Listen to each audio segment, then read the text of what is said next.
जय श्री राम, जय हनुमान जी। दोहा। बाबा तुलसीदास जी कहते हैं, फिर उन मोतियों को पाकर युक्ति रूपी सूजी से भेद कर, अर्थात सुई से भेद कर रामचरित रूपी उत्तम तागे में पोंछकर अर्थात पिरोकर सज्जन अपने निर्मल हृदय में धारण करते हैं और शोभा रूपी अति अनुराग को पाते हैं।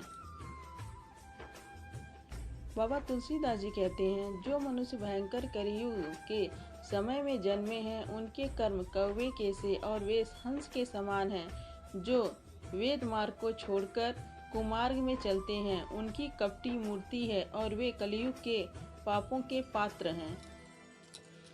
बाबा तुलसीदास जी कहते हैं, वे ठग लोग राम के भक्त कहलाकर कंचन, क्रोध और कामदेव के दास हैं। उनमें से संसार में पहले मेरी गिनती है। ऐसे धर्म की ध्वजा को धारण करने वाले मुझको धिक्कार है। बाबा तुलसीदास जी कहते हैं, यदि मैं अपने सब अवगुण कहूँ तो कथा बढ़ जाएगी और पार न पाऊंगा। इसी कारण मैंने बहुत थोड़े में अवगुण कहे हैं, जिसे चतुर लोग थोड़े ही में जान लेंगे। बाबा तुलसीदास जी कहते हैं, मेरी अनेक प्रकार की विनती समझकर और कथा सुनकर कोई मुझे दोष नहीं देंगे, परंतु इतने पर भी जो संदेह करेंगे वे मुझसे भी अधिक मूर्ख और बुद्धिहीन हैं। बाबा तुलसीदास जी कहते हैं, मैं न तो कवि हूँ और न चतुर कहलाता हूँ। अपनी बुद्धि के अनुसार राम जी के गुण गाता हूँ। कहाँ रघुनाथ जी के अपार चरित्र, कहाँ मेरी मति जो संसार में फंसी हुई। बाबा तुलसीदास जी कहते हैं, जिस प्रबल वायु से मेरू पर्वत उड़ जाता है, उसके सामने रुई किस गिनती में है। इस कारण रामचंद्र जी की अपार महिमा को समझकर कथा कहते हुए मेरा मन बहुत हिचकता है। दोहा। बाबा तुलसीदास जी कहते हैं, सरस्वती, शेष, महेश, ब्रह्मा, शास्त्र, वेद तथा पुराण ये नेति नेति अर्थात जिसका अंत नहीं है, ऐसा कहकर जिस प्रभु के गुण का सदैव गान करते हैं।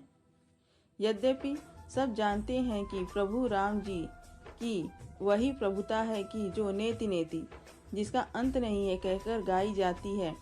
यद्यपि कहे बिना कोई नहीं रहा, वहाँ ऐसा कारण है कि वेद में भजन का प्रभाव बहुत प्रकार से कहा गया है।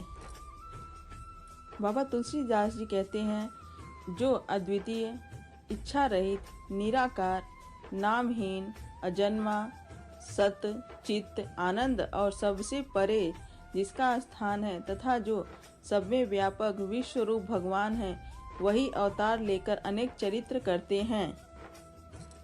बाबा तुलसीदास जी कहते हैं, वह केवल भक्तों के हित के लिए देह धारण करते हैं, जो परम दयालु और दीन हितकारी हैं। जिस भक्तों पर उनकी ममता और प्रीति है, उन पर करुणा निधान भगवान ने क्रोध नहीं किया। बाबा तुलसीदास जी कहते हैं, वे गई हुई वस्तुओं को फिर देने वाले हैं। जैसे सुग्रीव का गया हुआ राज फिर दिला दिया, ऐसे गरीब निवाज सीधे बलवान साहिब रघुराज श्री रामचंद्र जी हैं। ऐसा जानकर पंडित जन हरि भगवान का यश वर्णन कर अपनी वाणी को पवित्र और सफल करते। बाबा तुलसीदास जी कहते हैं, उस बल से मैं श्री रामचंद्र जी के चरणों में माथा नवाकर श्री रघुनाथ जी के गुणों की कथा कहूँगा। वाल्मीकि ऋषि और मुनियों ने जो पहले हरि भगवान की कीर्ति गाई है, उसी मार्ग से चलने में हे भाई मुझको सुगमता है। जय श्री राम, जय हनुमान जी।